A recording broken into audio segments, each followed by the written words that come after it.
strike them. Excuse me, what to strike them?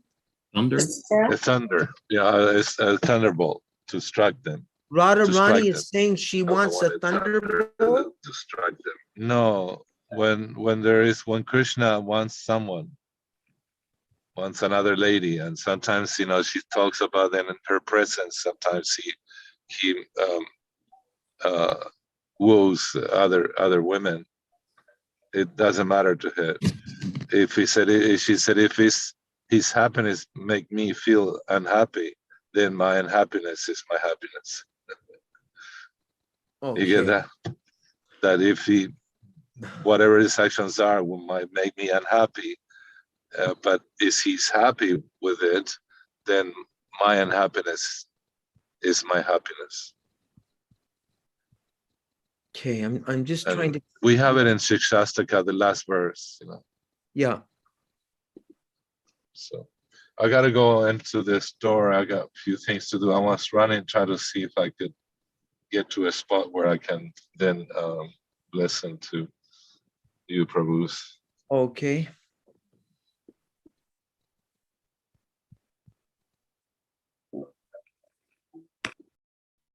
All right, there's Bhavatarini. I see you. And where's everybody else? Can I hear you, Bhavatarini? Do you have your mic on? I do now. Okay. Now I don't want to join another meeting. I don't know why. You're just okay. Right. Okay, good. I got the whole screen back here. All right. So I don't know why I'm so spaced out here right now. I'm just trying to pull up the Shikshastika prayers. And I thought maybe we could each chant one each, since it's so bouncing around all over the place. If we all try to chant together, it gets weird, right? Yeah, it does. So if we each chant one, then that could work. Okay, share screen. There it is. Yay. Song name, Chaitudarpana Marjanam. Official name, Anchalila chapter 20, verses 12, 16, 21, 29, 32, 36, 39, 47, and 65. It's giving the author to Krishnadas Kaviraj. But I remember hearing Prabhupada state that Lord Chaitanya actually composed these. It wasn't. Yes, most definitely. Not composed by Krishnadas Kaviraj. Okay. So no, it's that it probably appears in Chaitanya Charitamrita mentioned by Krishnadas Kaviraj, but right. he's quoting Lord Chaitanya speaking to Haridas Thakur, to speaking to the devotees. Wait, you lost me. You're saying that starting with the first verse, Chaito Darpana, is Lord Chaitanya talking to Haridas Thakur? No. He's talking to to his devotees, his associates, and he speaks about the name, the Mahamantra. And so here it is. Then it starts enunciating all the Shikshastakam. And so Krishnadas Kaviraj Goswami, that's probably he's quoted here. You said, oh, it's in the Prabhupada quotes that is from Chaitanya Charitamrita, Kaviraj Goswami, but he's just copying, he's penning down. Yeah, I get it. Okay, I'll start with the first verse, and then the Krishna Chandra, Bhavatrini, Narahari. You probably have these all memorized anyway. So, okay, so Chaito Darpanam Arjanam Baba Mahadavagni Nirvapanam Sherakarava Chandrika Vitaranam Vidyavadu Jivanam Anandam Bodhi Vardhanam Pratipadam Punam Ritasvadanam Sarvatma Snapanam Param Vijayate Sri Krishna Sankirtanam. Krishna Chandra. Nam Nam Akari Bahubda Nicha Sarva Shaktis Tatrarpita Niyamitaha Smarane Na Kalaha Etadarshi Tava Kripa Bhagavan Mamapi Durdaivai Idrisham Ihajani Nanu Ragaha. Bhavashrini. Tunadapi Sunichina Tararapi Sahishnuna Amanina Manadena Kirtaniya Sadahari. Nuhari number 4. Nadanam know it. natanam na sundarim kavitam ba jagadisha kamaye mama janmani janmanishvare bhavatat bhaktir haituki tai. Ayi nanda tanuja kinkarang patitang mang vishame bhavam budao kripaya tava pada pankaja shtitaduli sadrishang vichintaya. Nayanam Galadashru Dharaya Vadanam Gadgada Rudhaya Gira Pulakair Ni Chitam Bapu Kada Tavanama Grahane Bhavishyati. Yugayitam Namishena Chakshushu Pravrijayitam Sunyayitam Gadatsavam Govinda Virahe Name. Aslisyava padaratang Oh, punastunam. I thought it was such. Oh no, go ahead if you go, excuse me. Go ahead. You do. You go ahead. Yeah, before I had to go. Ashlishyava padaratam pinashtumam adarshanam marma khatam karotuva yata tatava vidadhatu lampato matprana manatastu saeva naparaha. And then here's a 9th verse that's given Prabhura Shikshastra Shloka Ye Pade Shune Krishna Prema Bhakti Tara Bade Dine Dine. Okay, go ahead, Krishna Chandra. First translation. Okay, one moment. Glory to the Sri Krishna Sankirtana, which cleanses the heart of all the dust accumulated for years and extinguishes the fire of conditional life, of repeated birth and death. This Sankirtana movement is the prime benediction for humanity at large because it spreads the rays of the benediction moon. It is the life of all transcendental knowledge.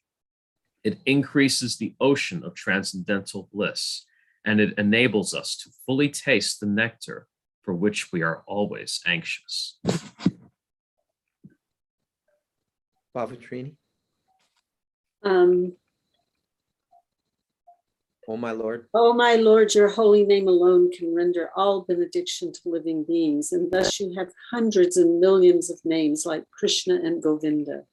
In these transcendental names, you have invested all your transcendental energies. There are not even hard and fast rules for chanting these names. O my Lord, out of kindness, you enable us to easily approach you by your holy names. But I am so unfortunate that I have no attraction for them. One should chant the holy name of the Lord in a humble state of mind, thinking oneself lower than the straw in the street. One should be more tolerant than the tree, devoid of all sense of false prestige, and should be ready to offer all respects to others. In such a state of mind, one can chant the holy name of the Lord constantly. O Almighty Lord, I have no desire to accumulate wealth, nor do I desire beautiful women, nor do I want any number of followers. I only want your causeless devotional service, birth after birth.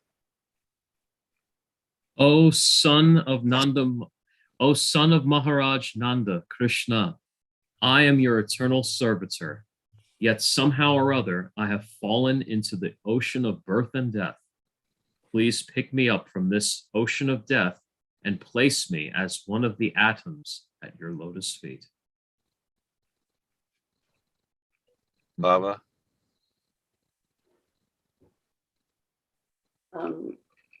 Oh my Lord, when will my eyes be decorated with tears of love flowing constantly when I chant your holy name?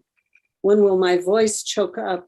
And when will the hairs of my body stand on end at the recitation of your name? O Govinda, feeling your separations, I'm considering a moment to be like 12 years or more. Tears are flowing from my eyes like torrents of rain, and I am feeling all vacant in the world, and you're absent. I know no one but Krishna is my Lord, and he shall remain so, even if he handles me roughly by his embrace, or makes me brokenhearted by not being present before me. He's completely free to do anything and everything, for he's always my worshipful Lord, unconditionally. If anyone recites or hears these 8 verses of instructions by Sri Chaitanya Mahaprabhu, his ecstatic love and devotion for Krishna increase day by day. Bhavatri. Lord Chaitanya Mahaprabhu instructed his disciples to write books on the science of Krishna, a task which his followers have continued to carry out down to the present day. The elaborations and expositions on the philosophy taught by Lord Chaitanya are, in fact, the most voluminous, exacting, and consistent due to the system of disciplic succession. Although Lord Chaitanya was widely renowned as a scholar in his youth, one of his famous doctrines he left behind was the Shishastaka. These 8 verses clearly reveal his mission and precepts. These supremely valuable prayers are translated herein. The chimes are really Oh, let me loud. shut the door. Yeah, it's really disturbing. Hard to focus. Thank you, Nrihari, for bringing it to her attention. But Yeah, I was- Siddhanta brought it to my attention in the past. Oh, it's musical. But some people could probably be distracted. Yeah. The Chaitanya Charitamrita had these prayers in here in chapter 20. Yeah, Antya Lila. Go ahead. Yes, in Antya Lila, let me see.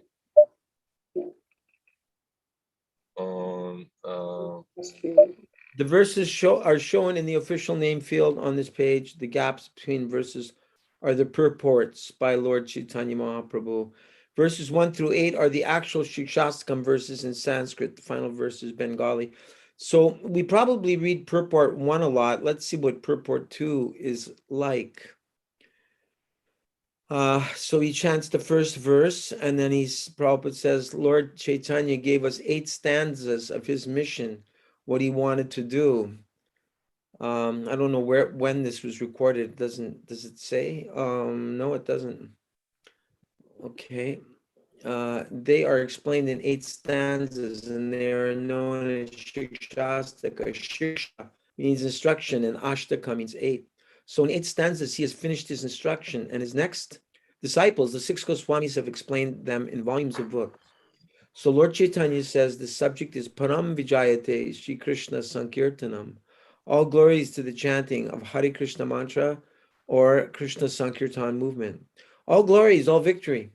How it is victory? All victory? That he explains, that Chaitudarpana Marjanam. If you chant this Hare Krishna mantra, then the dirty things which have accumulated in your heart due to material contamination will be cleared off. He gives the example that the heart is just like a mirror. If on the mirror there are heaps of dust accumulated, then one cannot see the real face by the reflection of the mirror. Therefore, it should be cleansed. So in our present conditional life, our heart is overloaded with so much dust accumulated due to our material association from time immemorial. So if we chant this Hare Krishna mantra, then the dust will be removed. Even not immediately, it will begin to be removed.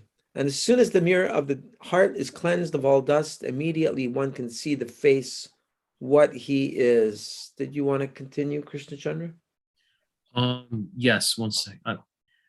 I was focused on is it so in our present conditional life? That is that face means real identification. Okay, that face means real identification. By chanting Hare Krishna mantra, one will understand that he is not this body. It just moved. Okay, this is our misconception. The dust means this misconception, accepting this body or the mind as self. Actually, we are not this body or the mind. We are spirit soul. So as soon as we can understand that we are not these bodies, immediately bhava mahadavagni nirvapana, the blazing fire of material conditions or the blazing fire of material miseries immediately becomes dissipated. No more misery. Aham brahmasmi. As it is stated in the Bhagavad Gita, Brahma Bhuta Prasanatma. Immediately one understands his real identification as spirit soul. He becomes joyful. We are not joyful. Due to our material contact, we are always full of anxieties. By chanting Hare Krishna mantra, we shall immediately come to the stage of joyful life. Bhava Mahadavagni Nirvapanam. And this is called liberation. When one becomes joyful, free from all anxieties, that stage is actual liberation because every living creature, the spirit soul, is by nature joyful.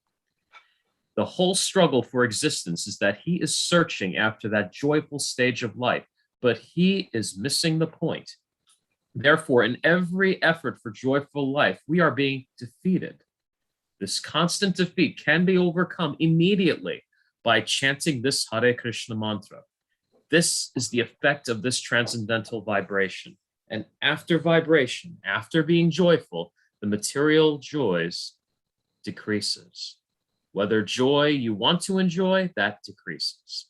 Take, for example, for eating. If we want to eat some nice food stuff, after eating a few morsels of food we do not like to take anymore. That means here in the material world, whatever joy we accept, it will decrease. But spiritual joy, Lord Chaitanya says, Anandhambudhi Vardhanam, the spiritual joy is just like this, is just like ocean. But here in the material world, we got experience that ocean does not increase. Baba Trini, would you like to finish this? Okay. Ocean remains within its limits, but the ocean of spiritual joyfulness increases. Anandam Buddhi Vardhanam, Shreya Karaiva Chandrika Vitaranam. How it increases? He is giving the example like the moon, rising moon, as the waxing moon, as the moon from the day of new moon night.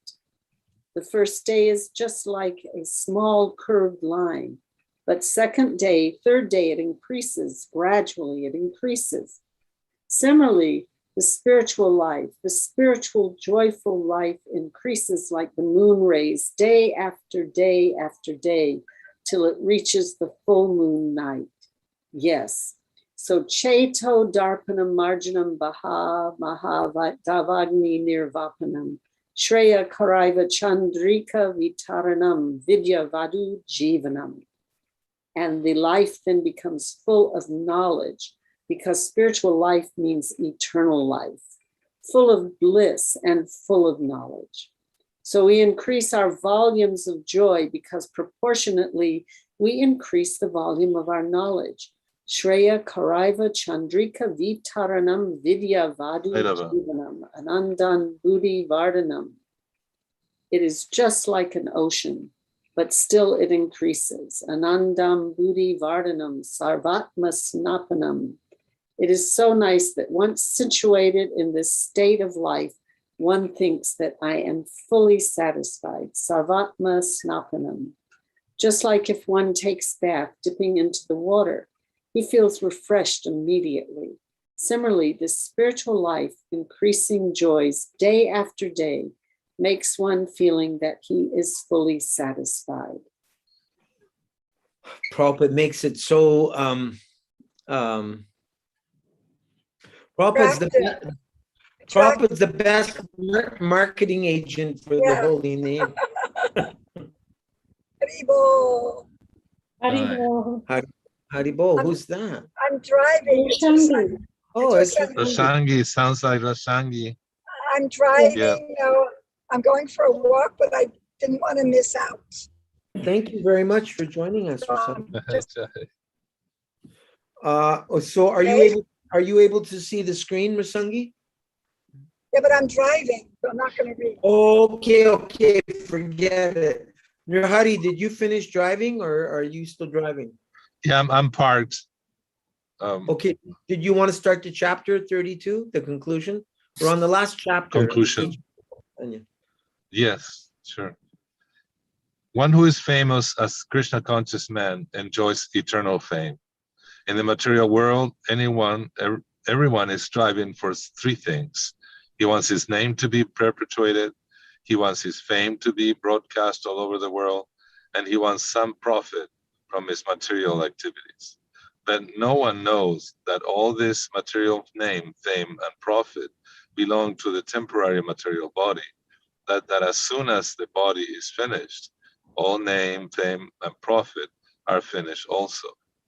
It is only due to ignorance that everyone is striving after the name, fame, and profit that are connected with the body. It is deplorable to become famous on the basis of the body or to become known as a man of spiritually developed consciousness without knowing the Supreme Spirit, Vishnu. Real fame can only be had if one attains Krishna consciousness. Shall I continue all this? I don't know. How do you want to do this? One paragraph each or two each, or how do you want to all do it? We were doing two, but it's up to you. Okay, go ahead, do another. According to Srimad Bhagavatam, there are 12 authorities, and they are all famous because they were all great devotees of the Lord. These authorities are Brahma, Narada, Lord Shiva, Manu, Kapila, Prahlad, Janaka, Bhishma, Sukadev Goswami, Bali, Yamaraj, and the Kumaras. These personalities are still remembered because they were all great stalwart devotees of the Lord. In the Garuda Purana, it is said to be more rare to be a famous devotee of the Supreme Lord in the age of Kali than to be a demigod such as Brahma and Lord Shiva. Concerning talks between Narada and Pundarika, Yudhishthira said, quote, "He is most famous and can deliver all others, who, after many, many births, comes to understand that he is the servant of Vasudeva." Similarly, in the Bhagavad Gita, Krishna tells Arjuna, "Bahunanjamanam mante gyanavam mam prapadyate Vasudeva sarvamiti sa mahatma sudurlabha." And that's as far as, the screen is. After many births and deaths, he who is actually in knowledge surrenders unto me, knowing me to be the cause of all causes and all that is. Such a great soul is very rare. In the Adi Purana, it is said that liberation and transcendental life follow all the devotees of God. In the Brihan Naradiya Purana, it is stated that even personalities like Brahma and other demigods do not know the value of a devotee of the personality of Godhead. The Garuda Purana points out that out of many thousands of Brahmins, one may be expert in performing sacrifices, and out of thousands of such expert Brahmins, one Brahmin may be expert in the knowledge of the Vedanta Sutra. And out of many thousands of such Vedantas, there may be one person who is famous as a devotee of Lord Vishnu. There are many devotees of Vishnu, and out of them, he who is unflinching in his devotion is eligible to enter into the kingdom of God. In Srimad Bhagavatam 3.13.4, it is also stated that there are many students of the Vedas, but one who is always thinking of the Supreme Personality of Godhead within his heart is the best student of all. In the Narayan Vyuha Stava prayers, it is said that if even the great Brahma is not a devotee of the Lord, he is most insignificant. Whereas if a microbe is a devotee of the Lord, he is most famous. Lord Chaitanya. That's a good one. Famous. Lord Chaitanya next asked Ramananda Roy, what is the most valuable thing? Like the bumblebee. The bumblebee? Microbes, yeah. Yes. Oh, a microbe, yeah. Oh, I don't know anything, but yeah, we have to search that one. Yeah. I'll probably know a lot of microbes in my next lifetime. Okay.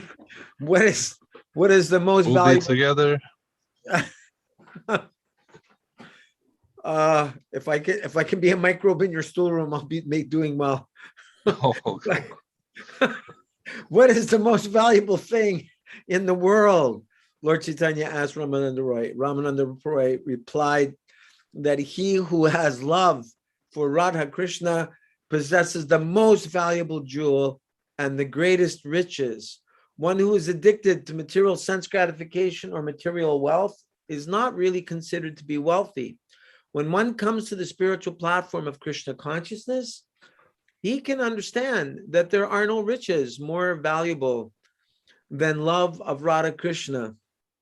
It is recorded in Srimad Bhagavatam that Maharaj Dhruva sought out the Supreme Lord because he wanted to get some land. But when he finally saw Krishna, he said, I'm so pleased. I don't want anything. In Bhagavad Gita, it is also stated that if one takes shelter of the Supreme Personality of Godhead or is elevated to the supreme state of love of Godhead, he has nothing more to aspire to. Although such devotees can attain whatever they desire from the Lord, they do not ask anything from him. Krishna Chandra Prabhu. When Lord Chaitanya asked Ramananda Roy what is considered to be the most painful existence, Ramananda Roy replied that separation from a pure devotee constitutes the most painful existence. In other words, when there is no devotee of the Lord present, there is great suffering in society, and association with other people becomes painful. In Srimad Bhagavatam 3:37, it is stated that if one who is bereft of the association of a pure devotee tries to become happy through society, friendship, and love devoid of Krishna consciousness, he is to be considered in the most distressed condition. In the 5th canto of Brihad Bhagavatamrita 5:44, it is stated that the association of a pure devotee is more desirable than life itself, and that in separation from him, one cannot even pass a second happily. Lord Chaitanya then asked Ramananda Roy, out of many so-called liberated souls, who is actually liberated? Ramananda replied that he who is actually completely saturated with the devotional love for Radha and Krishna is to be considered to be the best of all liberated persons. It is stated in Srimad Bhagavatam 6:14-4 that a devotee of Narayan is so rare that one can only find him out of millions and millions of people.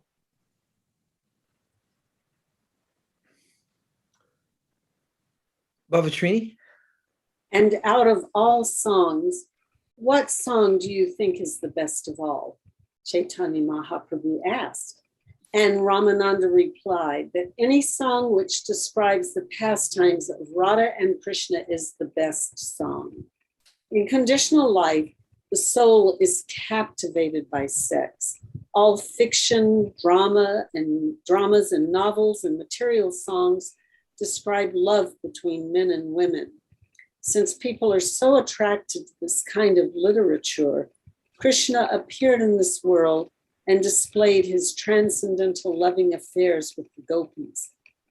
There is an immense literature dealing with the transactions between the gopis and Krishna. And anyone who takes shelter of this literature or of the stories about Radha and Krishna can enjoy actual happiness. In Srimad Bhagavatam 10:33-36, it is said that the Lord displayed his pastimes in Vrindavan in order to reveal his actual life. Any intelligent person who tries to understand the pastimes of Radha and Krishna is most fortunate. The songs that tell of those pastimes are the greatest songs in the world. Lord Chaitanya then inquired, what is the most profitable thing in the world, the essence of all auspicious events? Ramananda Roy replied that there is nothing as profitable as the association of pure devotees. I'd just like to stop for a second because Bhavatrini, that's how I first came to know of you, even before I met you, as I met you through your children's cassettes. And And I think I picked up my first one in 1988, or maybe it was before that. I think before. Yeah, I found it on, I don't know, maybe it was being sold in ISKCON World Review or whatever. But I was amazed because there was such a variety of devotees on your recordings.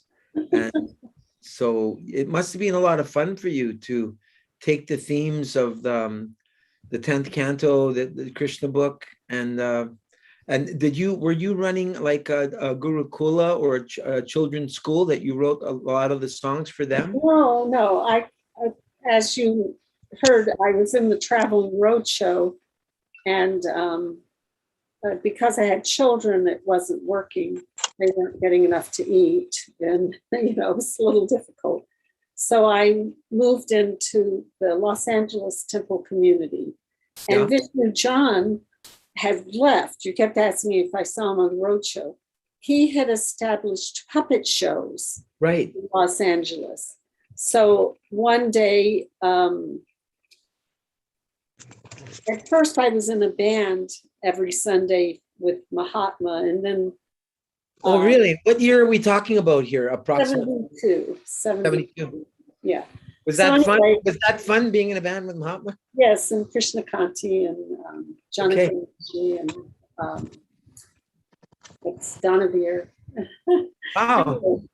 So one day, the band got disbanded after the roadshow got disbanded. Everyone was afraid of, Western music for a while, thinking, This was Maya. yeah, right. So, one day shortly after the band was disbanded, the devotee that had taken over the puppet shows for Vishnu John came to my door and asked if I would write a song every week to introduce each puppet show. Who was that? Who was that devotee? Mahadevi. Mahadevi. Saha. Sahadevi. S-A-H-A. Sahadevi. I first saw her in the Golden Gate Park in 1969. That was that Karandar's wife? No, that's Sachi. Oh, okay. Sachi. Yeah. Okay. Sahadevi later on was married to someone named Vrindavan Chandra or Das. Do you remember, Nuri? He's still in Los Angeles. Okay. But, no, she was. Yeah, I can remember. Yeah, she was with the San Francisco Temple when it was first formed, and then I met her again when I moved into the Los Angeles Temple. So she came to your door and she asked you if I would write a song every week to introduce a puppet show. So okay. the first one was actually, Ouch. I think Could someone put the mute on, please, so that we don't hear the door slamming? the first one was, I think the first puppet show we did was Varaha. Haribo, Varaha, Haribo. And the second one, Haribo. Haribo. The second one was chanting. Hiranyakasipu was Yeah. he, and an evil one was he. I He remember. came to Lord Brahma. Yes. I remember you were doing it one time, and when you said Lord Nrsimha appeared, there was a big thunder and lightning. When you got to that line that Lord Nrsimha appeared. Well, in your song, there's the sound effect. Yeah, and then one time I told you how. I wrote them. Huh? What'd you say, Nuri? No, that was the one that I have put a Nuri line or Hari's something. first wife was staying at my apartment, and we wrote the Before we got married. and the Nrsimha song together.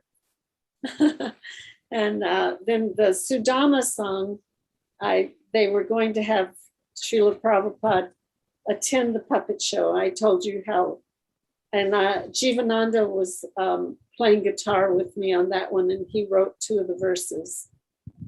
And that's the one Srila Prabhupada listened to and said, very nice. Uh, And I have to say, I was very delighted to see that Baba Trini read that section. That was like perfect, right? Perfect, perfect timing. And I'll never forget how delighted Srila Narayan Maharaj was to hear, and he always wanted you to sing. You and Nari, that was like a tradition at Yeah. Badger. Yes. Yeah. And what was his favorite song? What was Srila Narayan Maharaj's favorite song? What did he ask for most? He didn't ask for, he would let people choose, and the two songs chosen the most were Chanting and Bumblebee. But he would Although tell us what Yeah. songs to sing to go along with what he was talking about. Wow. He yeah, also or he would requested me to write a song one time. He said, so I want you to write a song like this. And it was actually Gita Govinda. did you? Did you? Yes, yes. And from What is it? from he Gita gave Govinda. me some lines which I kept in the song. And another time, What's the song? What is that song? it's not, it's never been released. I don't even know if I gave it Tears. a title. It's no, it's Oh no, the other. please please accept my petition. Please accept my. It's the one. What's that one? Kandanam. There's a famous verse where he asks. Karalavaranam Vandanam. It's from Yeah, Gita probably. Govinda. Yes, he said, place your feet on my head. But the line that he said, I want you to write a song like this. So Krishna is bowing at Radharani's feet, and he's placing his mukut and his flute at her feet, and he's saying, please forgive me. I will never do that again. Wow. And so you haven't released that song See. yet. No, but we sang it with Now we have here. Barry from Yeah. Eugene. At He Badger. liked chanting. He told us he liked chanting because it was very clear English for him to the lyrics to understand. Right. He liked the song about cleansing the Gundicha temple, and and he liked the one about Raghunath, the chipped rice festival. He said, "Oh, that song has everything in it," you know. Wow. But by that time, that was in Richmond when we presented that one. Yes. Remember? Yes, yes. And then I had written the song about Lord Chaitanya, which you've asked me to do more verses. And I only had the 2 verses, so he wrote the 3rd verse, which I sent you, you know, like about entering accepting the complexion and mood of Radhika, being taught by Radharani in the form of Gadadhar. He has entered into the school of Braj trying to taste Mahabhav. So he was a little resting at that time, and he was lying down in Navadvip, and I came to see him, and he actually wrote that verse with me. For that song. Yeah. So fantastic. Cool. Yeah. So when's the one on the Gita Govinda coming out? I don't know. I don't. It's really important that our children heard things that they can relate to. You know, their Krishna consciousness is very high, and it's really not so easy for children to dig it and pick up on it. The songs and our puppet shows were they meant everything for our children because they got absorbed. They liked it. It was something they could really take to. Very, very important. Really special. It needs to be revived. I don't know if you remember.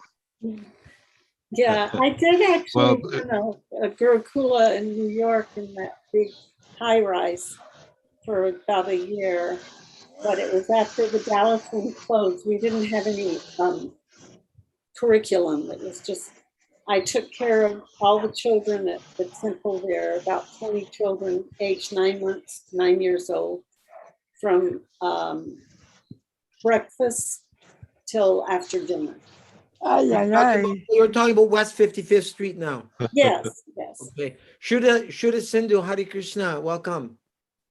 Haribol, Yeah. Hare Dandavad. Krishna, yes. Do you know what we're talking about right now, Shuddha Sindhu? Yeah, roughly. Yeah. Yes, song? that Baba Trini has written many songs for children. Yes. You have children, don't you? Yes. Two. English, do they know Yeah. English? What age? 9 and 12. Are your songs for 9 and 12-year-olds, Baba Trini? Yes, yes. Okay, so how can Shuddha Sindhu get them from you? Well, you can get them online. I have CDs. People don't use those anymore, but you can get them from online at Bandcamp. I have 2 of my albums there, Songs of India and Krishna's songs, and you can get them from Bandcamp. She can play them for her kids from Bandcamp, Baba Tarini. Right. Yeah. Yeah. I was This thinking, is for all ages. right. Yeah, no, It's from Also- birth to death. Anybody who knows. I sing the Lord Chaitanya song, Krishna Chaitanya, in yoga centers, and I explain that I'm going to sing a song now about the person who started the kirtan movement. And sometimes I'll say it's a kid's song, but we're all at heart, we're all kids, right? We're all big kids, and everyone laughs, ha ha ha. And then I go into Well, it. Ultimately, when we attain our spiritual bodies, we're not all people. Yes. Actually, Right. 12 and a half. Something Right. like that. Whether you're Priyanarma Saka or We read you know, something in or Chaitanya they cannot be Bhagavad. Priyanarma Sakas. We read something really amazing in the Chaitanya Bhagavat.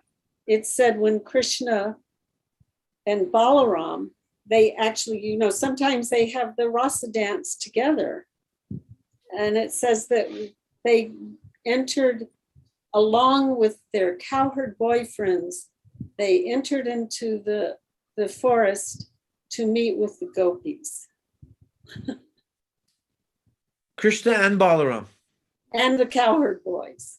Uh-huh. We don't hear about that very often. I know. Is that in the Krishna book? That's not in the Krishna book, is it? No, it's in the Chaitanya Bhagavat. Okay, really interesting. Krishna Yeah, Chandra Prabhu, Banu Maharaj. Yeah, I was just going to ask Krishna Chandra if he's seen any of the puppet shows. I don't believe I ever have. Shuddha Sindhu, have you seen any of the puppet shows? No, she no. Yes. So Buri John Prabhu and his wife Jagat Tarini. Jagat Tarini, they actually put on these puppet shows that Vishnu Jan Swami was the first to put on.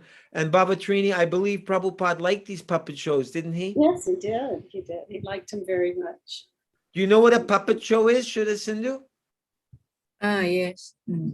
Like the little hands? So you can watch them on YouTube. And actually, Vedavati was with us yesterday, and she was involved in the soundtrack for a puppet show done from England on Sita Ram. Oh, And you can see that on YouTube.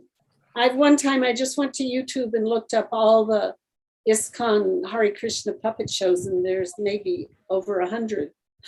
wow, really? Yeah, the quality's not that good, but yeah. They used to be on Krishna Tube. That was another site, Krishna Tube. Oh, okay. It's a YouTube channel now. Okay. yeah. Oh, We were working on doing other languages. Remember about training? Yeah. Well, we have one song where he sings, I sing it in English, and then he sings in Spanish about Govardhan. But Nice. the songs weren't intended. Or Govardhan, just for there's Sitaram. children. Yeah. Yeah. Krishna Chandra, could you look up the link for Shuddha Sindhu and put it in the chat Sure. section? Krishna Conscious Puppet Shows, No problem. so Okay. she can show them to So her. were you raised in ISKCON, Krishna Chandra? Actually, I met the devotees when I was 20 years old. I had Oh, no okay. prior association. Oh, okay. I first, yeah, it's eventually I met one of my future godbrothers, and I met my Guru Maharaj, I believe in 2000, 2001, and I took Diksha in 2002. Who were the He first came to ISKCON our devotees? store. That's the year he came to our store. That's the year we met. Yeah, No, we Eugene. met him before that. Yeah. And I was there like 2 weeks before when we went to the World Trade Center right before. Who were the 9/11. first ISKCON devotees you met? The first ISKCON devotee I ever met was actually Dayananda Prabhu. Uh-huh. Yeah. The one, Yeah. which Dayananda? The president of Los Angeles. Yeah. Yeah, you know Dayananda Bhatrini. Yeah, I know him really well. He was. And then I apologize. I don't mean to. And then I met Pura Prabhu. I spent like almost a year at his programs. Oh, Who was yeah, that? good friend. Guru. Puru. Oh, he's amazing. Oh, Yeah, he was he was a hero. Yeah, he was my hero. He saved me one time. But one thing I forgot to mention is the song Chanting. It's the first Krishna song, Krishna conscious song done in reggae style. Yeah. No, Yeah. actually, excuse me. When did you write it? 1972. You're right then, because Keshi Shatru, he did Rasamandala reggae, and but that was after 72. Yeah. Was that released on an album? Yeah. I've got it here someplace. Yeah. Oh, maybe his was released before I'll see mine. if I can get it to you. Mine wasn't released until 85. Oh, you were doing it in 72, but it didn't come out to. Well, I didn't have it in the reggae style until later. So Okay. I'm posting URLs in the chat now. Oh, there was a flash there on the. Here it is, Rasamandala reggae. I don't know if you can hear this or not. Doctor of the Soul.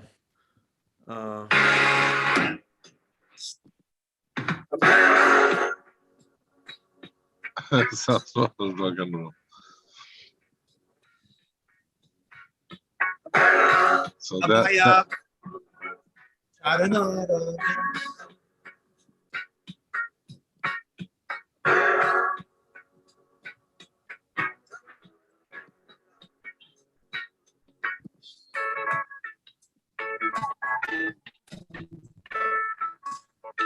so the YouTube link is for puppet shows.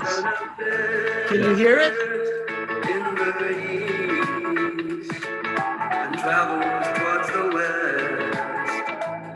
Were you able to hear that? Yes. A little Okay. bit. a little bit. Yeah. Anyway, there's more. There's others. He used to be married to our god sister Media. He's from Granada. And he was in Bhagavan zone for a long time in France. And he was a Montreal Rasgula chef. His specialty was Rasgulas. And I yeah. never actually, I never had heard reggae music before I was a devotee. So it wasn't until later that I used Yes, you that. did. Yes, you did. Because I think Obladi Oblada was reggae style. It was? Oh. Not quite. Close, close. No. Yeah. It wasn't really until the late 70s that Bob Marley and Right. 70s. But that influence is there, ska or whatever they call it. Okay. But there are rhythms in India. I mean, there's rhythms very close to reggae and like that.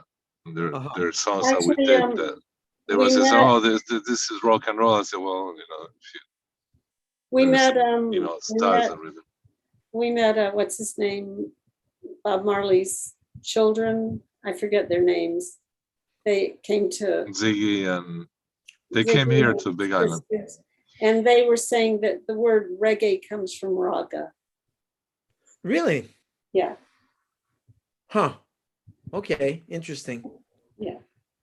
And they got Yeah, a books. lot of Indians. Yeah, the British brought a lot of Indians to Jamaica for work. Yeah. And Trinidad, Tobago. We have a friend, Om Narayan. His brother has a radio show in Texas that he interviewed Narayan Maharaj and like that, many devotees. And they're from Trinidad, but they're descendants. They're Indian population that was brought to work there by the British. They're called indentured servants. They just take them from their country and put them in the cotton fields or sugarcane fields. Yeah, sort of like that. They had contracts. They weren't slaves, but you know. Pretty close. Well, actually, Close, yeah. they weren't. They were pretty wealthy. They Yeah, the Trinidadian and Trinidad actually the wealthiest. Should Brother you're the only one that hasn't read Shuddha Sindhu. Yes. Okay. I'll read now.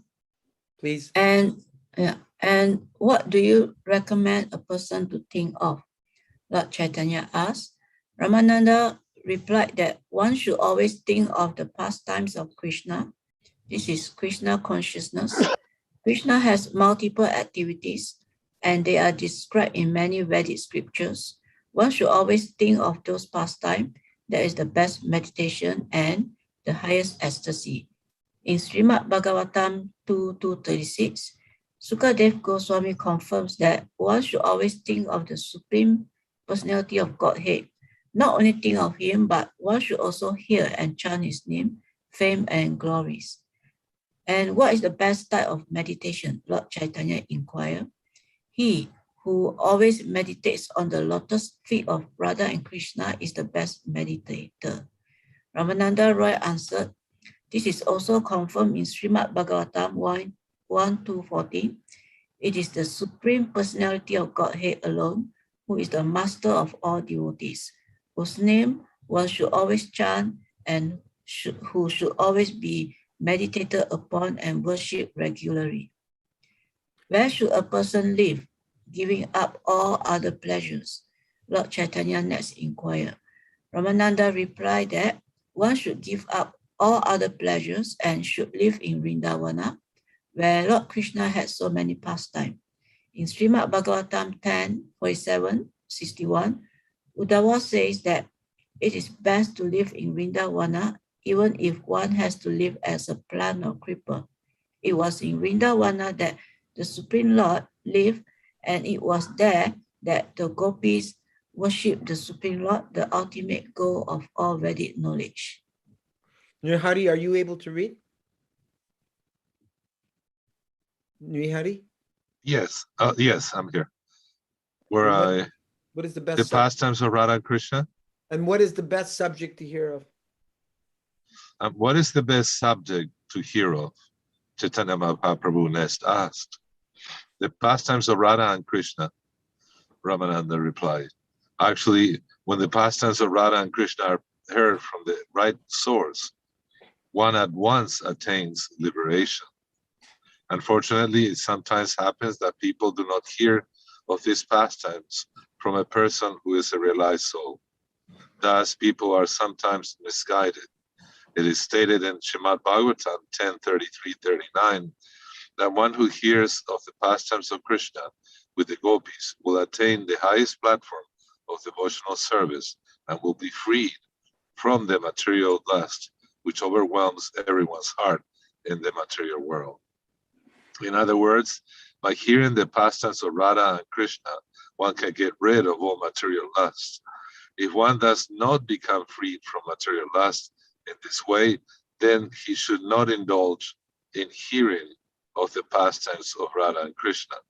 Unless one hears from the right source, he will misinterpret the pastimes of Radha and Krishna, considering them to be ordinary affairs between man and woman.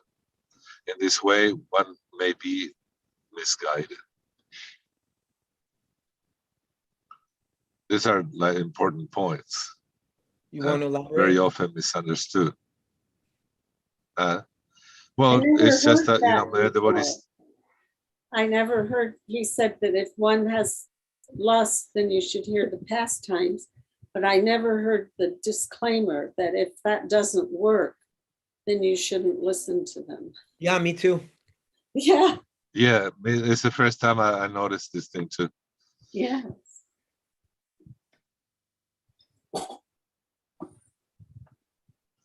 Although I mean, Nityam Bhagavatam Sevaya, isn't it? Like, we have to constantly hear. It's just that I don't think it's something that happens automatically, instantly. Important, I think, is also like, it reminds me of how Raghunath Bhatta was sent to home to take care of his parents Yeah. by Lord Chaitanya Mahaprabhu, and he tells him, you should regularly hear Srimad Bhagavatam from a self-realized, pure devotee of the Lord. But if we're reading Srila Prabhupada's books, that we're hearing from a self-realized pure devotee. Right. Absolutely, yeah, yeah, of course. So if we don't have a live pure devotee available, if we listen to someone reading his words, is that the same? Yeah, I well, would- surely will have its effect. I mean, I think it is. I do. Yeah, I think so. Remember, we met a Russian devotee that so she had one of Prabhupada's books, and for 20 years that's all she had no other association, and then she finally made it to India, and Yes. so overjoyed and surrendered to the pure devotee, take initiation. But it was Prabhupada that guided her. 20 years of faithfully reading and chanting by herself. Remember about Trini? Yes. Nemi Maharaj was naming. Haribol Prabhu. Hare Krishna. Dandavat. Even Mukta is here, I think. Oh, Hare Krishna. Did you read 2 paragraphs or 1? no, Narahari only No, read I one. only read one. Okay. Should I continue? Yes. Please. And who is the most worshipable deity? Chaitanya Mahaprabhu next inquired. Ramananda Rai immediately replied that the transcendental couple, Sri Radha and Krishna, is the ultimate object of worship. There are many worshipable objects. The personalists worship the Brahma Jyoti, for instance, but by worshiping objects other than Radha and Krishna, one becomes bereft of life's symptoms and becomes just like a tree or other non-moving entity. Those who worship the so-called void also attain such results. Those who are after material enjoyment, bhukti, worship the demigods and achieve their planets, and thus enjoy material happiness. Lord Chaitanya next inquired about those who are after material happiness and liberation from material bondage. Quote, where do they ultimately go? Unquote, he asked. Ramananda Rai replied that ultimately some turn into trees and others attain the heavenly planets where they enjoy material happiness. Jiva Mukta Prabhu, we obeisances Prabhu, we've not heard from you in a long time. Would you please read 2 paragraphs? Of course, thank you. Ramananda Roy went on to say that those who have no taste for Krishna consciousness or spiritual life are just like crows who take pleasure in eating the bitter nimba fruit. It is the poetic cuckoo that eats the seeds of the mango.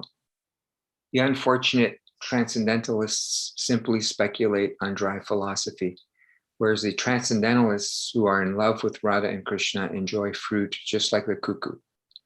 Thus, those who are devotees of Radha and Krishna are most fortunate. The bitter nimba fruit is not at all edible. It is simply full of dry speculation and is only fit for crow-like philosophers. Mango seeds, however, are very relishable, and those in the devotional service of Radha and Krishna enjoy them. Thus, Ramananda Roy and Chaitanya Mahaprabhu talked for the entire night. Sometimes they danced, sometimes sang, and sometimes cried.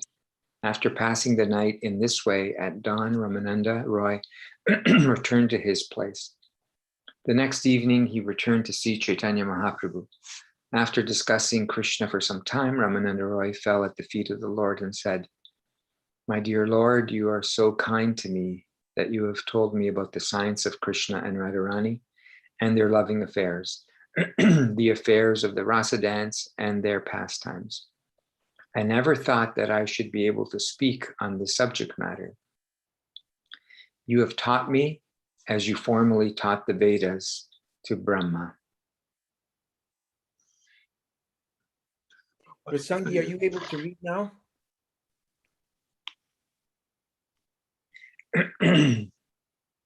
Rasangi, are you still with us? She's with us, but she's muted. Is she? I guess I'll continue if Rasangi doesn't hear. This is the I, system. I'm walking, sorry. Okay, I'll I'm read. getting my I'll read. constitutional. Thank I'll you. read. This is the system of receiving instructions from the super soul. Externally, he is not to be seen, but internally, he speaks to the devotee. That is confirmed in Bhagavad Gita. The Lord dictates from within who is sincerely engaged in his service, and the Lord acts in such a way that such a person can ultimately attain the supreme goal of life. When Brahma was born, there was no one to instruct him. Therefore, the Lord himself instructed Brahma in Vedic knowledge through Brahma's heart. In Srimad Bhagavatam 2.4.22, Shukadev Goswami confirms that the Gayatri mantra was first imparted within the heart of Brahma by the Supreme. Tene Brahma Hridaya Adikavaye. Shukadev Goswami prayed to the Lord to help him speak Srimad Bhagavatam before Maharaj Parikshit. The first verse of the first canto of Srimad Bhagavatam describes the supreme absolute truth as he who instructed Brahma through the heart. Vyasadeva, the author of Srimad Bhagavatam, states, "Let me offer my respectful obeisances to Sri Krishna, the Supreme Personality of Godhead, who is the cause of the cosmic manifestation and its maintenance and dissolution as well. If we scrutinizingly try to understand the supreme truth, we can understand that he knows everything directly and indirectly. He is the only supreme personality, and it is he only who is fully independent. He alone instructed Brahma as the super soul within. Even the greatest scholar becomes bewildered in trying to understand the supreme truth, because the entire perceivable cosmic manifestation is situated within him. Although this material manifestation is a byproduct of fire, water, air, and earth, it nonetheless appears to be factual. However, it is in him only that the spiritual and material manifestations, as well as the living entities, rest. Therefore, he is the supreme truth." I just wanted to make a brief comment, please, that even the greatest scholar becomes bewildered in trying to understand the supreme truth, because the entire perceivable cosmic manifestation is situated within him. So I was just reading today about Sad Darshan and how there are 6 philosophical systems, including Patanjali's. And I read about that Patanjali's method of self-realization was to imagine some form of the absolute truth. And I was thinking, well, that's not the process of self-realization, imagining the absolute truth. Because, so many yoga people are into the Yoga Sutras, right? Where were you reading? Where were you reading this? What was it in that you were reading? I just did my own research amongst various quotes from Srila Prabhupada. So you were reading, and he was describing going. Yeah, Karma Mimamsa, the different right, systems. right. But how only Vedanta Sutra, and again, Vedanta Sutra heard from a Vaishnava, actually gives a clear conception of the absolute truth. Otherwise, even Patanjali, Prabhupada said he attempts to understand, his process of self-realization is imagining some form. So it's based on imagination. I was thinking, well, that's not going to please Krishna. Yeah. Yeah, all this. There's a new book, actually a very old book by Bhaktivinoda Thakur, but this company is printing them. It's called Sri Chaitanya Shikshamrita, and all the 6 philosophies are there. Really? Every single philosophy, I Western ordered it and last night. Eastern. I tried to order last night, and I went nowhere. I got stuck in. They wanted my phone number, and it just didn't work. In Siddhanta's memories, while he's interviewing Pradyumna Prabhu, Prabhupada memories, Pradyumna says, like very early on, I guess 68 or something like that, Prabhupada told Pradyumna that there's a couple of books by Bhaktivinoda Thakur that are very important that should be translated. And one of them was Sri Chaitanya Shikshamrita. Shikshamrita. Yeah. Yeah, very, very important. It's got everything. I was just reading what the book's about last night, and I tried to order it. I had to call the company again. It's a company from India, but they do carry all Prabhupada's books. Motilal, Motilal, is it Banar? No. I'm trying to remember. Okay. Whose it's turn got is it differently. But I just like to add, if I Yeah, may, please. that aren't we to a certain extent we imagine the form of Krishna, like we don't see the form of Krishna.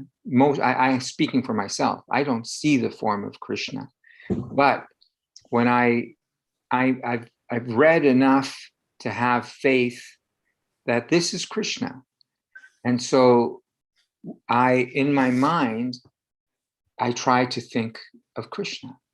And Prabhupada and the Shastra tell us that we should meditate on the feet, on the ankles, on the legs, and so on and so forth. That we meditate on the different bodily, form aspects of the Supreme Personality of Godhead. And ultimately, Krishna reveals himself. It's not something that we can impose upon ourselves, Right. But the memory of Krishna, based on what we are told Krishna looks like, and his features and his pastimes, I mean, that's using our imagination, isn't it? That's imagining a form. That's not concocting. Okay, imagination in the sense of concocting, but the sense that we are imposing upon our minds this form of Krishna that we are told is the Supreme Personality of God. But it's a guided visualization by one who's actually seeing Krishna face to face. But yes, but it's Right, still it's a little different. A big difference. But it's still for us, for me, it's not something that is spontaneously coming up from when Krishna is revealing himself to me. That most of the time it's like thinking of a vision of like a beautiful painting of Krishna or pastimes of Krishna. And what Prabhupada has given us. I mean, I'm speaking about myself. I'm sure there's other advanced devotees that is spontaneous comes, but I'm thinking that for myself, a lot of it is thinking of these descriptions of Krishna, the way Krishna is described. Just like, for example, the descriptions of the pastimes of Lord Krishna. Like I was just reading Chaitanya Charitamrita, where the pastimes of Radha and Krishna are explained by Rupa Goswami to Ramananda Roy. Ramananda Roy is asking him all these questions, and it's just so wonderful. It's like, you know, Rupa Goswami is so poetic. It's just so beautiful. But it's those descriptions that paint these images in our minds.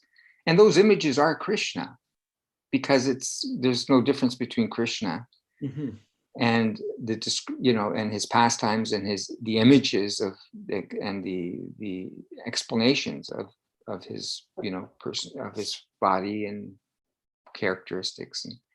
But what I'm saying is that element of imagining and conceptualizing is utilized properly, I get, when we submit to the parampara and they tell us. Otherwise, just imagining a rock to be Krishna, unless it's Shalagram Shila, right? So what you're saying is this point that Goro was talking about made you think of how in my stage also I have to imagine, but it's not the same as what Srila Prabhupada was saying, Patanjali was saying. He was telling the people to imagine. And that also made me think about how Srila Prabhupada said he didn't want us to imagine God, but he didn't mean in the sense you're talking about. And he didn't want us to mental speculate, but mental speculation is part of the process of doing, thinking. Right. So I guess there's a difference between imagining, which is like more of a concoction, I guess, and conceptualizing, which is when we're told, when the Shastra tells us, this is what Radha and Krishna are doing. This is a description of Krishna's beauty. This is a description of Radharani's beauty. Then we conceptualize by, thinking and remembering, and meditating on those pastimes. It's not an imagination because it's factual coming down from But at the same time, you're saying it is imagination, which brings us to the point of, in the Sanskrit language, each word has minimum of 3 meanings. And even in the English language, each word has many meanings, Yeah. But so that makes me like, in Patanjali is mentioned in the Bhagavad Gita. Is that just in the purport, or is that? Oh, Krishna mentions him. That's what I thought. So if and Srila Prabhupada saying that. And Prabhupada, of course. Srila Prabhupada is saying that Patanjali's method is not, would you say, bona fide because he tells people to imagine? Yeah, where does Krishna say that? Where does Krishna mention Patanjali? No, not Krishna. It's in the I think it's in one of the purports. The purport, yeah, it's not Krishna, but Nrihari said Krishna says. I think there is a verse, but I had to go back to it. But yeah, there is Patanjali was already even prior to Krishna, to Lord Krishna, and so. And if you want to put a date to it, in his appearance, but what reminds me of this thing with talking about Prabhupada is talking about the person is imagining God. So it kind of reminds me of the dialogue of the Lord Chaitanya, Prakashananda, and the impersonalists in Varanasi. They said, "Oh, we imagine. Oh, this is we speculate and we imagine." What were they saying? It didn't make sense to us, but it was the tradition, so we followed it. Yeah, so we follow it. And Chaitanya Charitamrita, that's what the Mayavadis are saying to Lord Chaitanya. Brahmeti Paramatmeti Bhagavaniti Shabhyate. I mean, so the aspect of God as all pervading is there. It's not real. Mm-hmm. There's also that verse where it said that the impersonalists are actually just imagining they're liberated. It's just Right. It's just imagination, because they're not actually even liberated. It's just imagination. What's that verse again? Do And you then remember? yesterday, Aruya Krishna Parang Padang Tatanti. But what's the first couple of lines? I'd have to look it up. Yeah. Were you the last to read? Did you even look at? No, you were. Oh, and I'm trying to remember where I was. Because now it's Krishna Chandra's turn, but I'm not sure where I left off. Does anyone remember? Right after the, therefore he is the supreme truth. Okay, so it's Krishna Chandra's turn now. yeah. Thank you, Prabhu. Ramananda Roy continued speaking to Lord Chaitanya. First, I saw you as a sannyasi, and then I saw you as a cowherd boy. I see before you a golden doll, and due to its presence, your complexion has become golden. Yet I see that your complexion is dark, like a cowherd boy's. Will you please explain why I am seeing you in this way? Please tell me without reservation. It is the nature of highly elevated devotees to see Krishna in everything, Lord Chaitanya replied. Whenever they see anything, they do not see the form of that particular thing. They see Krishna. This is confirmed in Srimad Bhagavatam 11:2-45. Sarva bhuteshu yaha pashyad bhagavad bhavam atmanaha bhutani bhagavati atmani esha bhagavatato maha. One who is highly elevated in devotional service sees the supersoul Krishna, who is the soul of all individual souls. A similar passage is found in the 10th canto, 10:35-9. Please scroll down. Thank you kindly. Where it is stated that all creepers, plants, and trees laden with flowers and fruits were bent in the ecstasy of love for Krishna, for Krishna was the soul of their soul. After Krishna left them, those trees and plants became thorny. Oh, Avatrini? You have the highest conception of the pastimes of Radha and Krishna, Lord Chaitanya continued. Therefore, you are seeing Radha and Krishna everywhere. Ramananda Roy replied, I request that you not try to hide yourself. I understand that you have accepted the complexion and mode of thinking of Srimati Radharani, and that you are trying to understand yourself from the viewpoint of Radharani. You have actually invented yourself to take this point of view. Although you incarnate mainly to understand your own self, you are at the same time distributing love of Krishna to the world. Now you have personally come here to deliver me. Please don't try to deceive me. I beg you, it is not good for you. Being very satisfied, Lord Chaitanya smiled and showed Ramananda his real form as the combination of Sri Radha and Krishna. Thus, Lord Chaitanya was Sri Krishna himself with the external features of Srimati Radharani. This transcendental ability to become two and then to become one again was revealed to Ramananda Roy. Those who are fortunate enough to understand Lord Chaitanya, as well as the Vrindavan pastimes of Radha and Krishna, can be able, by the mercy of Sri Rupa Goswami, to know about the real identity of Sri Krishna Chaitanya Mahaprabhu. Hari Prabhu. okay. Upon seeing this unique feature of Lord Chaitanya, Ramananda Roy fainted and fell on the floor. Lord Chaitanya then touched him and he came to his senses. Ramananda Roy was then surprised to see Lord Chaitanya again in his mendicant dress. Lord Chaitanya embraced and pacified him and informed him that he was the only one to have seen this form.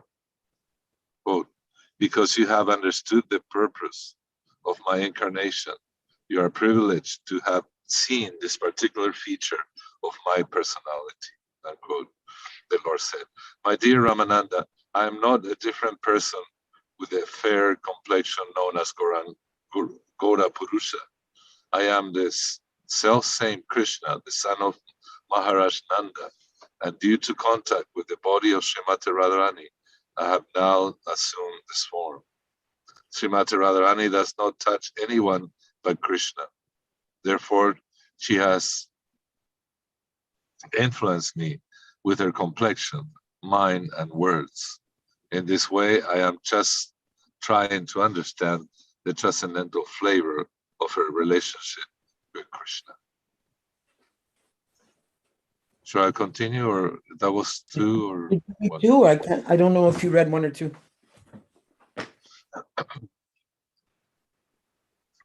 I think it was one. Okay, please continue. The fact is that both Krishna and Lord Chaitanya are the original personality of Godhead. No one should try to eliminate Lord Chaitanya from Sri Krishna. In his form of Sri Krishna, he is the supreme enjoyer, and in his form of Lord Chaitanya, he is the supreme enjoyed. No one can be more super excellently attractive than Sri Krishna. And but for Sri Krishna, no one can enjoy the supreme form of devotion. What's Srimati going on? Radharani. Oh, you moved it. Your voice- it's very bad, very bad. It's all broken my up. reception. Oh, why don't you continue then? Who's next after you? It's Jiva Mukta. What about Oh, Shuddha Sindhu. Yeah. Or Rasang. Yeah, Shuddha Sindhu Shuddha Sindhu? or Rasangi, yes. Either one of them. He's walking. Okay, I'll continue from but for Sri Krishna, right? From that Yeah. part. But for Sri Krishna, all Vishnu forms are lacking this ability. This is explained in the description of Govinda in Chaitanya Charitamrita. There it is said that Srimati Radharani is the only personality who can infuse Sri Krishna with transcendental pleasure. Thus, Srimati Radharani is the chief damsel of Raja in love with Govinda, the supreme personality of Godhead Sri Krishna. God, please rest assured that I have nothing to hide from you. Lord Chaitanya told Ramananda, even if I do try to hide from you, you are such an advanced devotee that you can understand all my secrets. I request that you please keep this a secret and do not disclose it to anyone. If it were revealed, everyone would consider me a madman. The facts which I have disclosed to you cannot be understood by materialistic people. When, can you scroll a bit?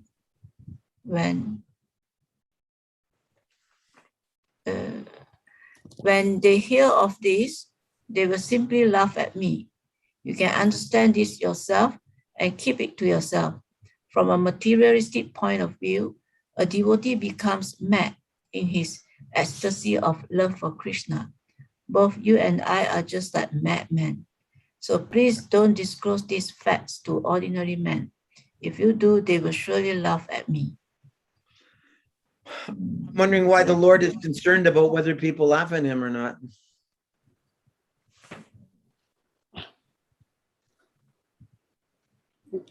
Jiva Mukta. Oh, What? I think maybe he doesn't want others to make offenses on. Right. I see. Yes. Yeah, makes sense. Oh. Jiva It'll be Mukta, pretty bad for them. right.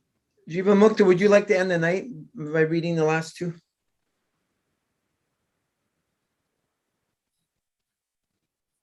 is your mute on? I don't know. Is he even still there?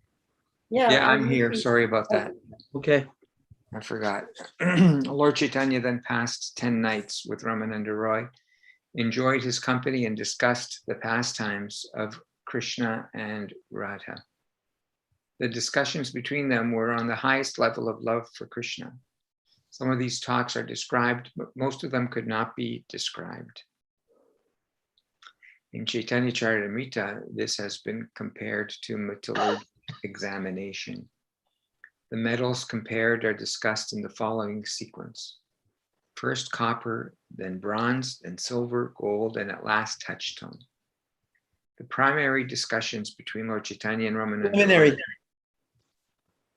What? Preliminary.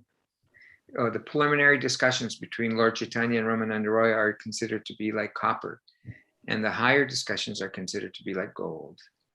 The fifth dimension of their discussions, however, is considered to be like touchstone. If one is eager to attain the highest understanding, he must begin with an inquiry into the differences between copper and bronze, then silver and gold, and so on. The next day, Lord Chaitanya asked Ramananda Roy to allow him to return to Jagannath Puri. We can remain together the rest of our lives at Jagannath Puri and pass our time in discussing Krishna. Lord Chaitanya then embraced Ramananda Roy and sent him to his own place. In the morning, the Lord started on his journey. He met Ramananda Roy at a temple of Hanuman on the riverbank. After visiting the temple of Hanuman, he left. As long as Chaitanya Mahaprabhu remained at Karpura, all kinds of people met him. And by his grace, everyone became a devotee of the Supreme Lord. Any comments from anyone? Reflections? Can you imagine Lord Chaitanya asking you to stay with him the rest of his life?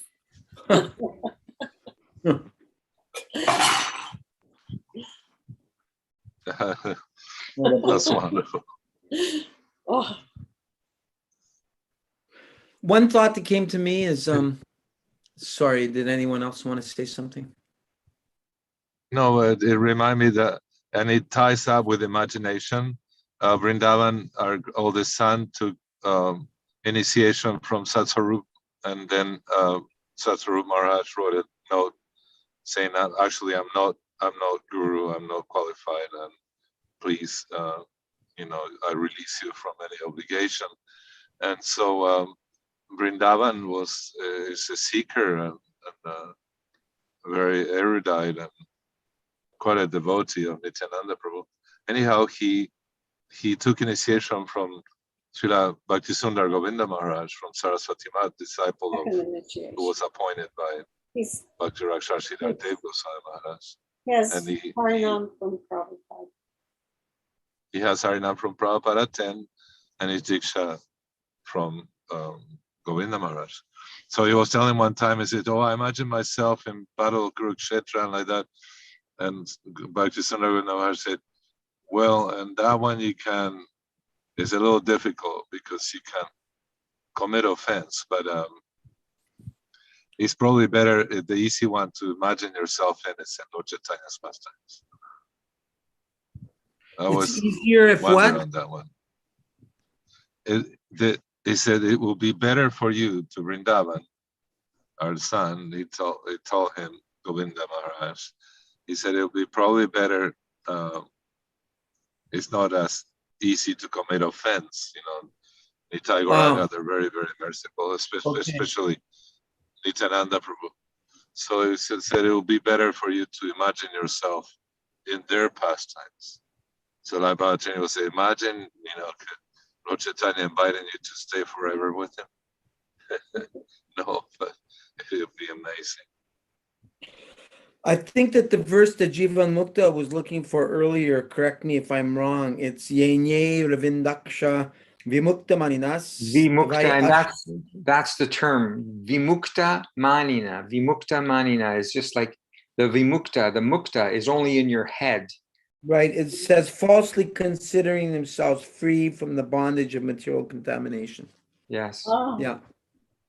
That's why, like, the so-called liberation is just vimukta manina. It's just a mental concoction.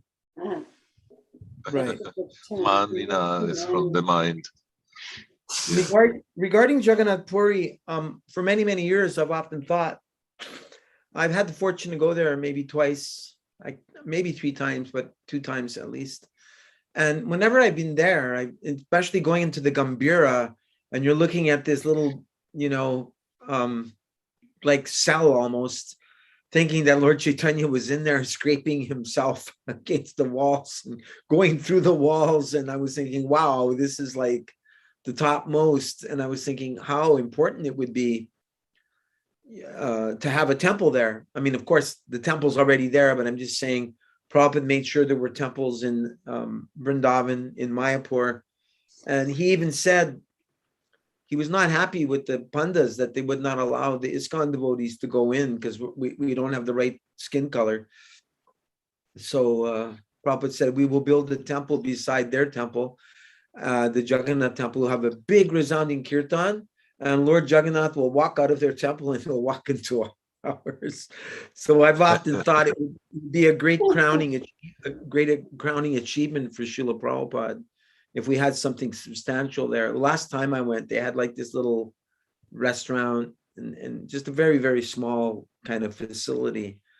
But I was thinking, to Prabhupada's glory, there should be a wonderful Jagannath temple where all Westerners are welcome. Just a thought I had over the years. Okay, go build it. Yeah. Oh, I've received an instruction from my Shiksha Guru. Did you hear that, Jiva Mukta? I need your help. What was that?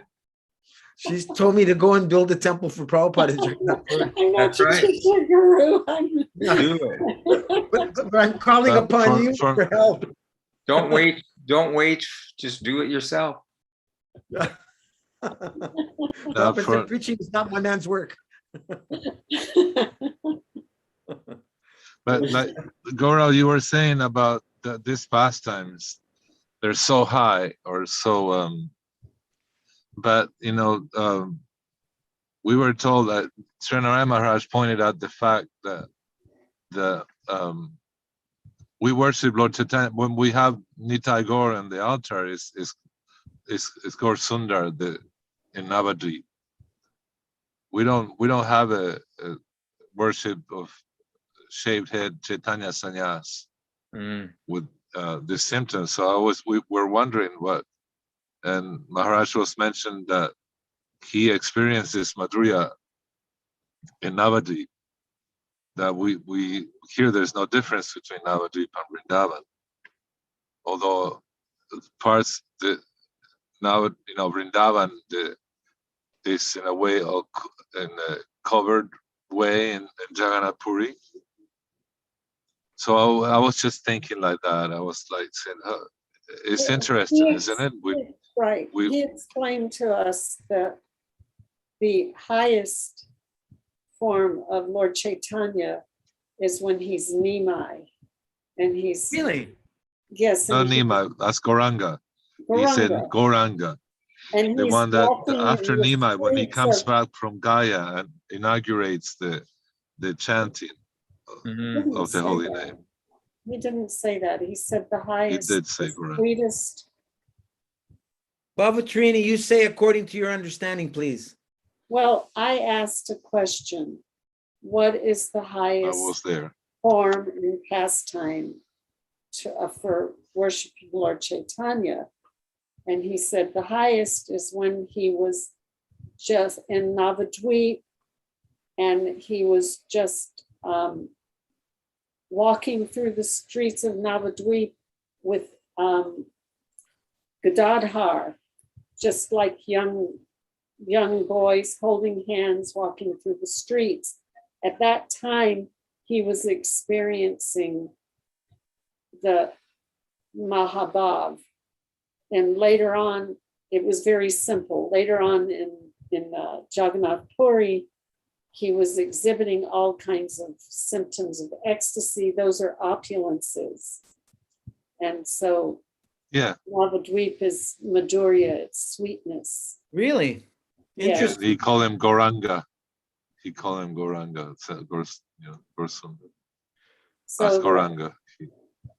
yeah. But it was at the Gambhira that he was showing extreme separation. Right, and Yeah, his ecstasies are as that's considered opulences. Really? Yeah, all the symptoms of ecstasy and everything. It's like Vrindavan is very simple. Krishna's a cowherd boy, and sweet, Madhurya. and the ecstasies and separation is more of an opulence. It's very intense. It's very high, but the sweetest is Navadhu. Wow. Interesting. What he's showing, see what he's showing to we just read, what he's showing to Ramananda Roy. He's the combination of, is Krishna himself, and the combination Yes. with, he's Radha Krishna.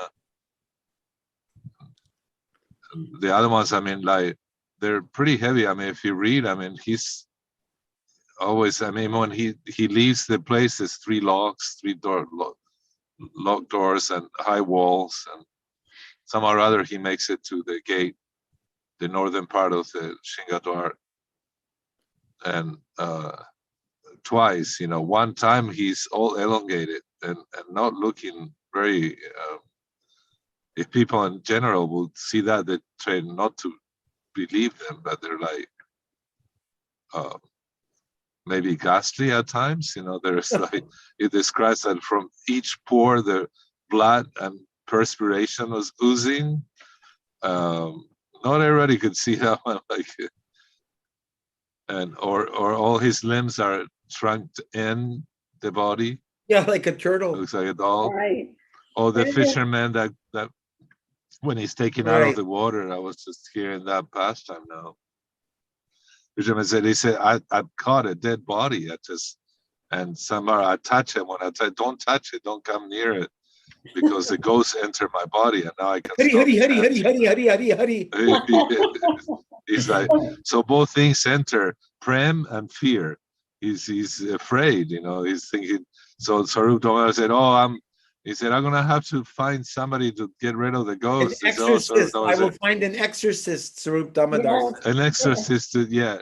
So Sarup Damodar said, I'm an expert, you know, I can do so. He chants mantras and touches his head, and it calms him down, and then he tells him, you know, where is this personality? He says, oh well, okay, if you want to see him, but he explains to him, you were touched, and now prem is permeating your body. I mean, but the description of his features, I mean, when they come to see him, he's long, it's like no color, like a very whitish color, the sun covering his body, which is all elongated like that. So those are like, in a way, manifestations of opulence.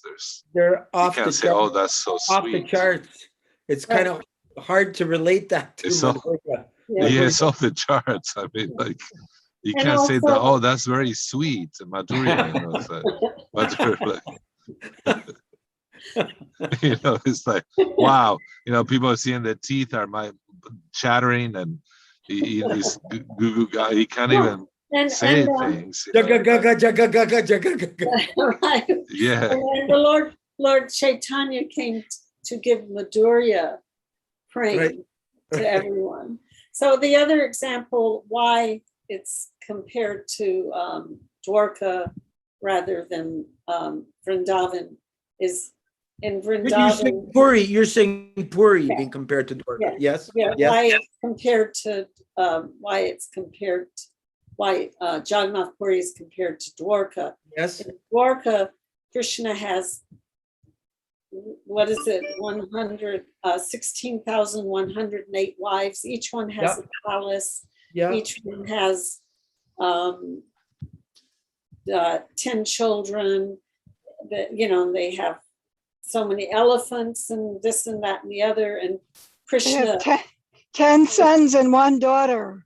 right, 10 sons and 1 daughter. And Krishna is there at every single palace at the same time. And then they all come together and have assemblies with all all the wives come together, and there's so many things. But in Vrindavan, he lives with his parents, and he's not married, and he takes the cows out and goes herding, and they're more interested in flowers than jewels. So So how do you And the other compare? day I was just, How do you compare that to Chaitanya Mahaprabhu in Jagannath Puri? I'm just trying to understand. I mean, if Navadvip is supposed to be more the mood of Madhurya Leela, okay, I think That's I'm getting it, because these ecstatic symptoms are opulences, so that's compared to Dwarka. and there's a lot of it Yeah. brings awe and reverence. That it brings in awe and reverence. Lord Chaitanya, he goes running faster than the speed of wind, and everyone goes running after him, you know. And Thinking that the sand when dunes are the, Govardhan. yeah, yeah, Chatak Parvat, he sees that he heard the flute, or he will get a whiff of the aroma of the bodily aroma of Lord Krishna, and then he goes mad. So he enters madness actually, and he's telling, don't repeat this to people in general, isn't it? It's like the last paragraphs we read, was telling Ramananda Roy, do not repeat this. Yes, it's that they're opulences of the Supreme, but the highest things are they're delicate. Everybody, we need to arrange to go to Jagannath Puri with Baba Trini and Nurhari as our guides. Aye. No, they're higher. I can introduce you to. We can introduce you to Krishna Chandra's godbrother, Are you who is an talking about amazing devotee. Rajendra Nandan Prabhu or Bhakti Sridhar No, Maharaj. Bhakti Swarup Sridhar Maharaj. He's the temple. He's the temple president. of your guru's temple there, where the samadhi is, and the beautiful, fantastic. yeah, next to the Gundicha. It's right next door to Gundicha. It's Ah. right. That is Vrindavan. That trip is long overdue for me. I would love Bhakti to. Swarup Sridhar Swami, Maharaj. Yes. does he give Yes. classes? He's gonna going give to one do in it October 17th. now in Kartik. He's You going to can- give one on the 17th. Can you hear him on YouTube? It's gonna be a Zoom meeting open to everyone who wants to hear him. A 2-hour class. And, He speaks English, and, Yes, he Yes, does very speak well. yes. Yeah. and he's Yes, from he India. He's number 2 Sanskrit scholar. In the world. Srila Puri Maharaj, he sent them back to school. He joined when he was 16. He was already in college. At 16, he has a degree in mechanical engineering, and he went to the Sanskrit school in Vrindavan, and he will go to Rup Sanatan temple, and participate.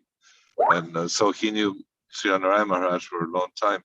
But when he was 16, he picked the Bhagavad Gita as it is from a table that Gaur Govinda Maharaj, his brahmachari sat.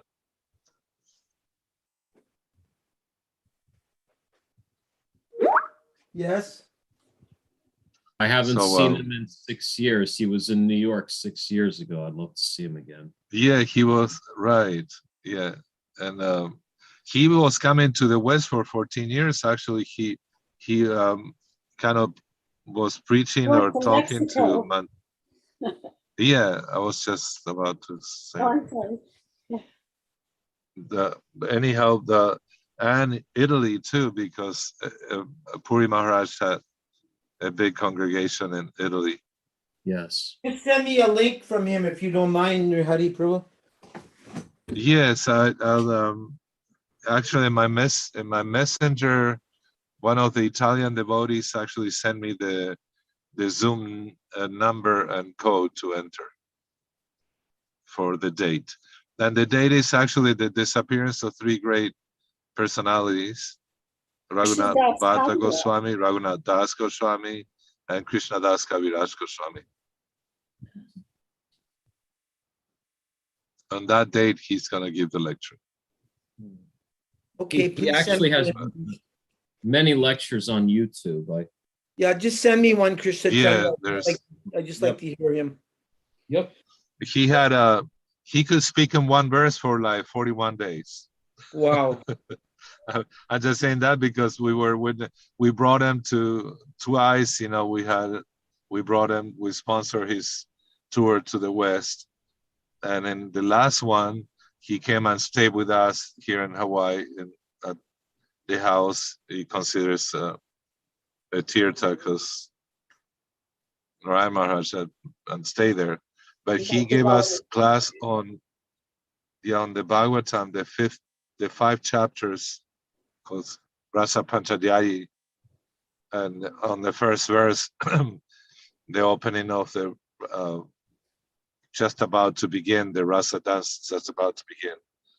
And Cupid comes to challenge Sri Krishna. But when he sees the form of Lord Krishna, Cupid faints, so he's defeated. I just realized there's only one paragraph left, and I'm going to do the honors, and then we're done with the book.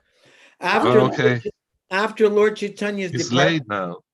last paragraph. Okay.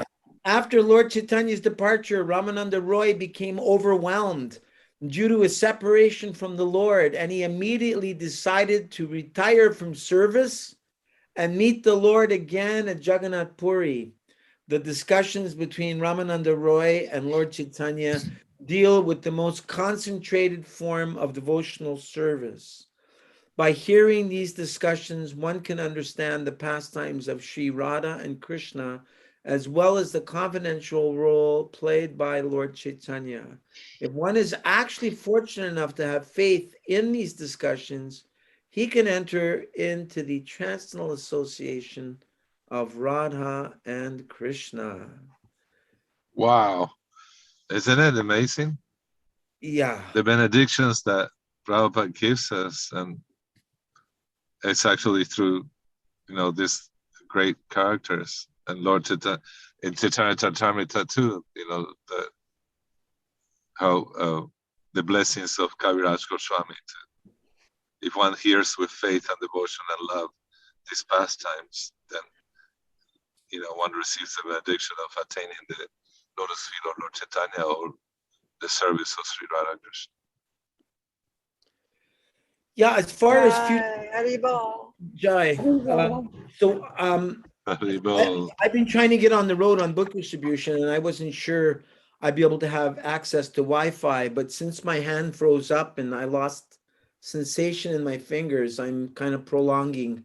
I had to go for some therapy today. I'm trying to get my sensation back. Oh. So it seems get better.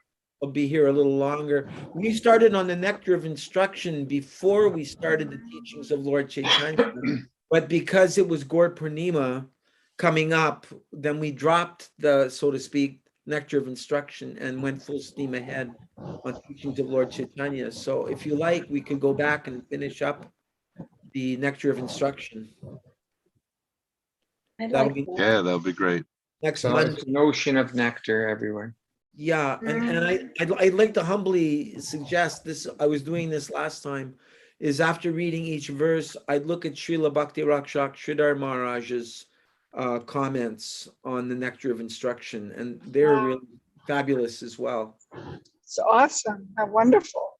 Yeah. Fabulous. Yes. So maybe next Monday we can all meet for that. And Bhagavad Gita, we're going very slowly through Bhagavad Gita, but anyway, we're savoring the nectar this Friday. So please accept my respectful obeisances. Thank you very much for your association.